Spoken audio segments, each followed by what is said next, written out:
Sunod ng pagpapatuloy ng voters registration para sa 2025 elections, inihain ni Cotabato 3rd District Representative Maria Alana Samantha Talinio Santos ang panukalang tatanggalin ng toss coin bilang opsyon sa pagresolba ng tablang resulta sa halalan. Sa ilalim ng House Bill 9796 ni Santos, dapat magkaroon na ng batas na magresolba sa pantay na resulta na bilangan ng boto.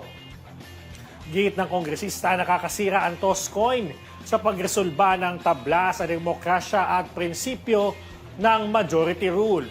Sakaling maging batas, idadaan na sa sanggunian ang mga magtatabla sa halalan at magkakaroon ng special session kung saan pagbobotohan ng mga miyembro ang makakuha ng pwesto.